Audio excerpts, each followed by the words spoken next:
latest in tech and accessibility. This is Access Tech Live with Stephen Scott and Marc Aflalo.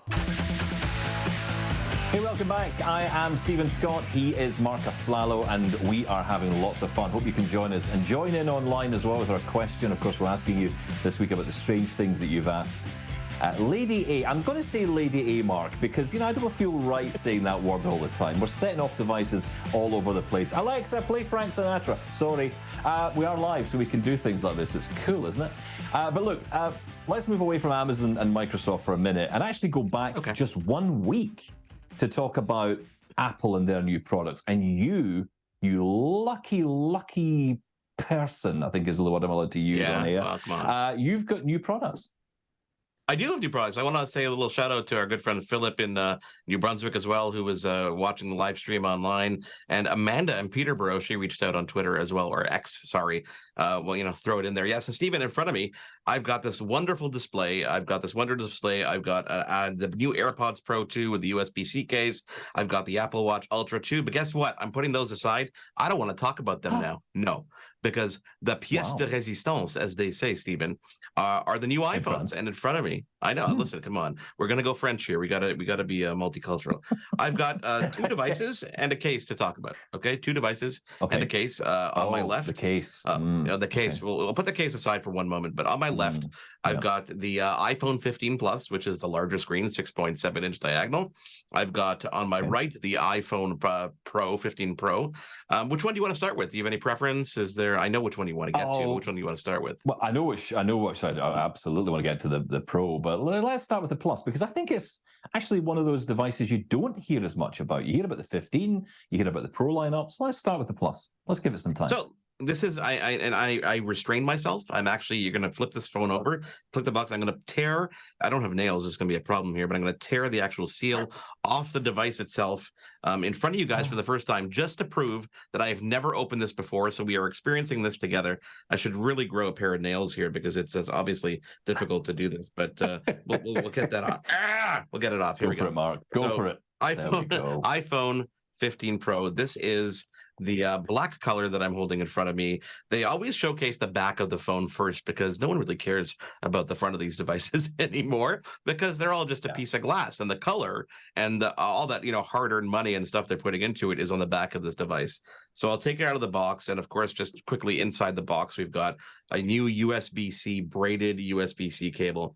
Really nice, high quality. Hopefully those don't get destroyed as much as the old ones. We've got a couple little pamphlets and, of course, a SIM card removal tool and the traditional Apple sticker, which is always fun to have inside the box. And then we do what we normally do with unboxing, to throw the box away because we don't care about it.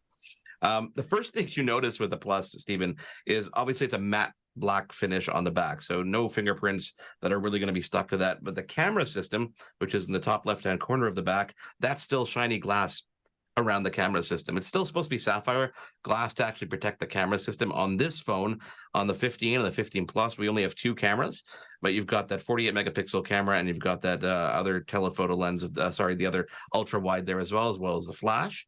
When we flip the phone over, we're going to pull. I wish I can get like an ASMR mic here so you can hear the plastic going over the top, but we're not going to do it. The first thing you notice, honestly, number one, is it does feel lighter. It does feel like a pretty light phone in your hand. The edges are a little bit more beveled than they were before, so rounded. And I'm not talking about the curvatures around the circumference of the phone. I'm talking about literally the edges from the glass to where it meets the body. It's more curved, so it feels a little bit smaller in your hand, even though it's not actually smaller. On the left side, you've got your traditional volume up, volume down, and this phone doesn't have that action button. So on the left side, you still got that on off for vibration, and you've got the single button on the right hand side for sleep wake. Other than that, and the dynamic island, which is now standard on every new device, there's not much new to this except for that USB-C connector that we have on the bottom. I'll try to hold it up to the camera here so you can see it. But it's a traditional USB-C connector and that dynamic island. So overall, I mean, the phone itself, the black color is really cool. It's no longer shiny and on the sides. In Canada, we still have the SIM card tray on the left-hand side. On the US, they only have the eSIM.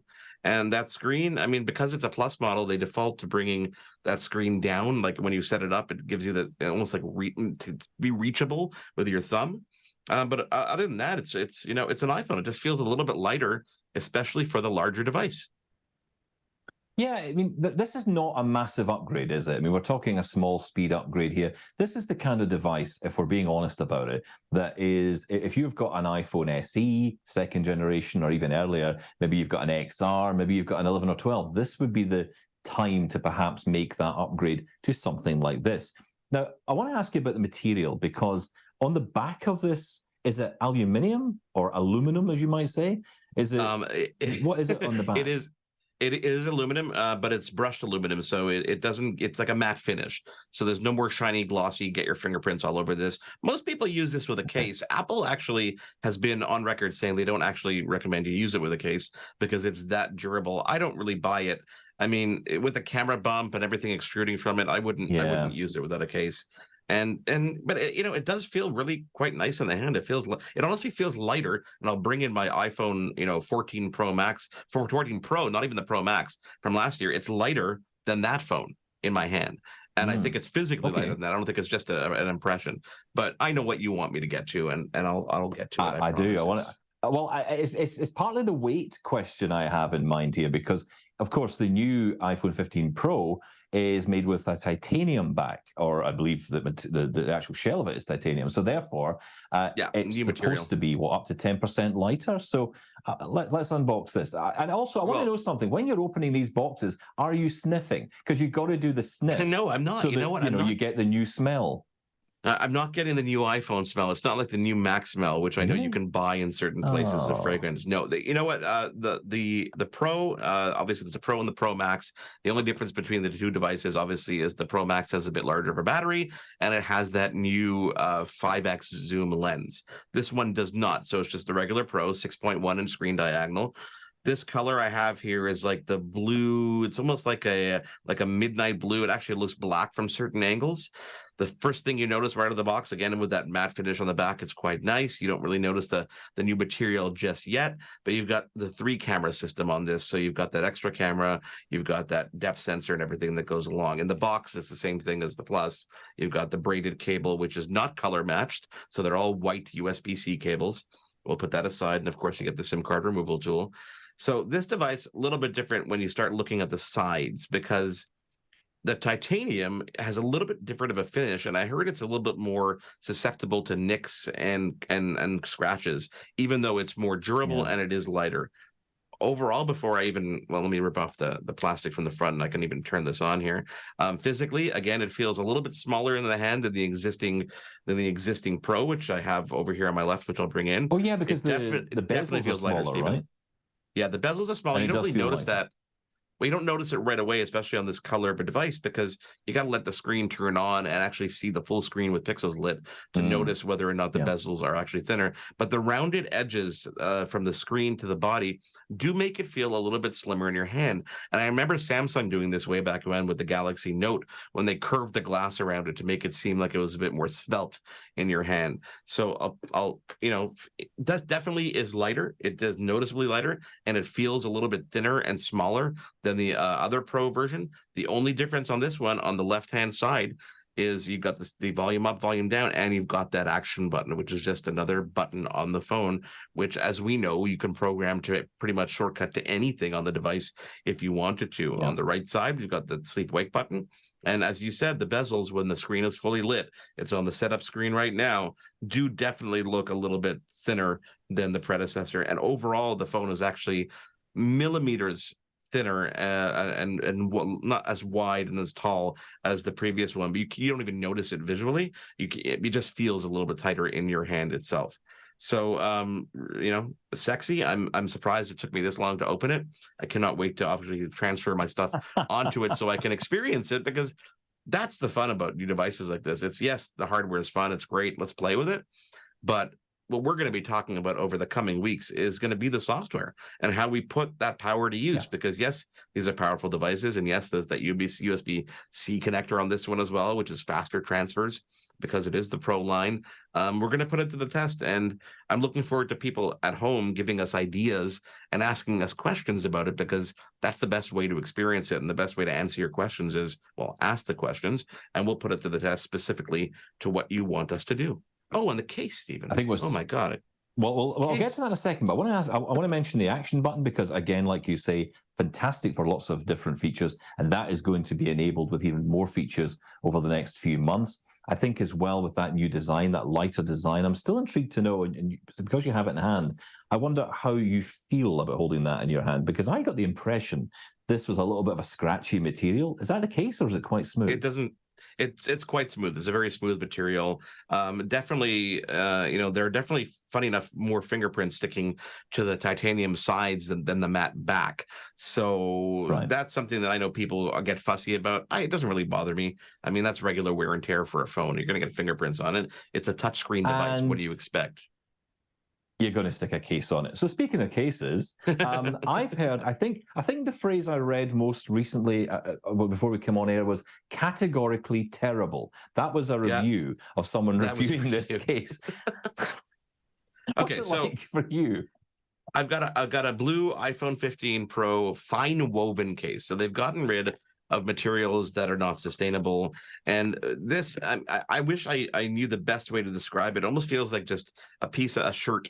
It feels like on the sides of this case, it feels a little bit textured, almost like it's silicone around the edges. But the material, the fine woven material on the back, feels like it's just like a stretched shirt over the back. And all the reviews I've seen is that people are just like running their finger along it and scratching it, and it's leaving permanent marks that you can't get rid of. Overall, the case feels kind of like the silicone case, except the back itself just feels a little bit more textured. The fit on the phone is obviously a nice snug fit on the phone. As I put the phone into the case here, it's got MagSafe and all that fun stuff that goes along with it.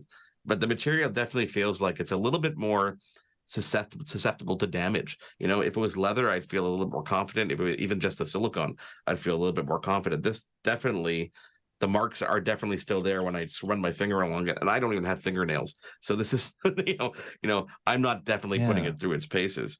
But, it's a case. I'd probably go for the silicone if I had a choice myself.